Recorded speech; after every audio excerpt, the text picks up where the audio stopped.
तो कैसे हो दोस्तों आप सब। आशा करता हूँ कि आप लोग कुछ नया सीख रहे होंगे अपने लाइफ में। तो चलिए आज इस वीडियो में हम बात करेंगे कि ऐसे पर्सनैलिटी जिनका नाम है करोली टका, जिन्होंने ये दिखाया हम सबको कि अगर आपके अंदर है विल पावर, अगर आपके अंदर है डिटर्मिनेशन, तो आप अपने लाइफ में कुछ भी हासिल कर सकते हैं। तो चलिए ज़्यादा बात ना करते हुए करोली टकास के बारे में हम जानते हैं। कौन थे वो, उन्होंने क्या ऐसा किया जिससे हमें बहुत कुछ सीखने को हमें मिल सकता है। तो इसके लिए हमें जाना पड़ेगा हिस्ट्री के बहुत बहुत आगे हमें जाना पड़ेगा। ये बात है 1938 की, हंगरी की। करोली टकास हंगेरियन आर्मी में एक सोल्जर हुआ करते थे और वो काफ़ी अच्छा पिस्टल शूटर थे। 1940 को ओलंपिक्स होने वाला था, 2 साल थे ओलंपिक्स में होने को, और वो लगभग उनका चांस था कि वो अपने जो देश हंगरी को वो पिस्टल इवेंट में अपने देश को रिप्रेजेंट करने वाले थे। मतलब 100% था कि वो गोल्ड मेडल जीतेंगे, मतलब इतने अच्छे शूटर थे। तो फिर क्या हुआ, एक ऐसा इंसिडेंट हुआ उनके लाइफ में।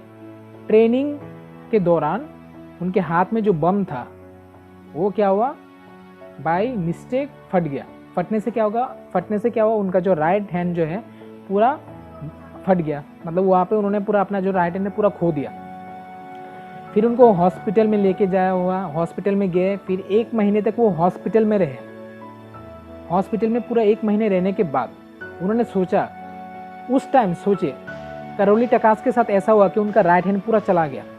अगर उस जगह में अगर हम लोग होते या कोई भी होता, शायद ये सोचता कि भगवान ने ऐसा क्यों किया वगैरह वगैरह। हम लोग बहुत कुछ, हमारे अंदर नेगेटिव जो चीज़ें वो हमारे अंदर आते, श्योर सा बात है कि नेगेटिव चीज़ें हमारे आते ही आते। पर करोली टकास ने क्या किया, ये सारे जो नेगेटिव बातें जो है अपने अंदर उन्होंने आने नहीं दिया। उन्होंने बोला कि ठीक है, कोई बात नहीं, जो नहीं है क्या उनका राइट हैंड, वो उनके बारे में, उसके बारे में वो सोचेंगे नहीं।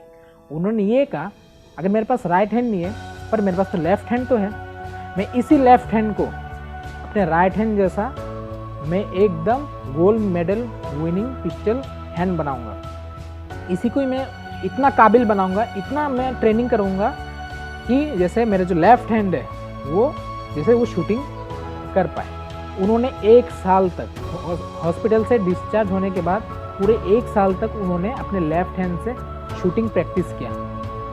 आसान नहीं था, अपने राइट हैंड के जैसा अपने लेफ्ट हैंड को बनाना आसान नहीं था, पर मुश्किल भी नहीं था। उन्होंने अपने राइट हैंड को इतना ट्रेनिंग करवाया, पहले बहुत पेन होता था। उन्होंने उस पेन को सहा, एक्सेप्ट किया कि हाँ मुझे करना है, मुझे बेहतर बनना है, मुझे अपने लिए कुछ करना है, प्लस एक एग्जाम्पल सेट करना है कि हर एक इंसान के लिए कि आपके पास जो नहीं है उसको नहीं सोचना है, जो आपके पास है उसको आपको यूटिलाइज करना है। 1 साल तक उन्होंने प्रैक्टिस करने के बाद 1939 को वो फिर अपने दोस्तों से मिलने के लिए नेशनल शूटिंग इवेंट में पहुँचे।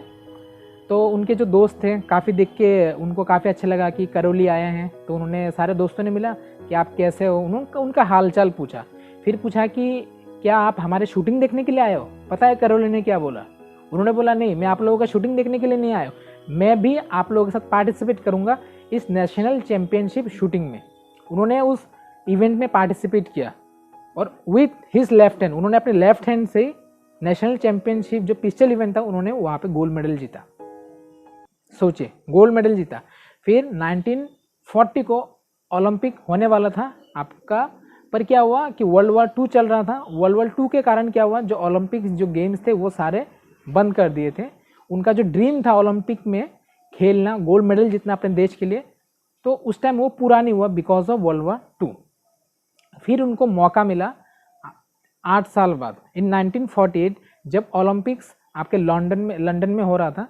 लंदन में जब ओलंपिक्स हुआ, उनको एक मौका मिला कि वो अपने देश को रिप्रेजेंट करे पिस्टल इवेंट में। और मज़े की बात क्या है, उन्होंने फिर से उसी इवेंट में, ओलंपिक में जब उनको चांस मिला, अपने देश को उन्होंने रिप्रेजेंट किया। उन्होंने विथ हिज लेफ्ट हैंड जो उन्होंने प्रैक्टिस किया, उन्होंने उस ओलंपिक पिस्टल इवेंट में उन्होंने गोल्ड मेडल जीता। बहुत खुशी की बात थी, हर कोई खुश था। फिर 4 साल बाद इन 1952 फिर से फिनलैंड में ओलंपिक हुआ। फिर से गैस करिए कौन जीता होगा पिस्टल इवेंट में। सही सोचा आपने भी, फिर से करोली टकास ने फिर से with his magical hand, with his magical left hand, उन्होंने फिर से गोल्ड मेडल में निशाना दिया और फिर से उन्होंने गोल्ड मेडल जीता। आपके back to back 2 consecutive Olympics events में उन्होंने गोल्ड मेडल जीता उन्होंने, और एक वर्ल्ड के सामने एक एग्जाम्पल सेट किया कि अगर आपके पास विल पावर है, अगर आपके पास वो डिटर्मिनेशन है, आप कुछ भी हासिल कर सकते हैं।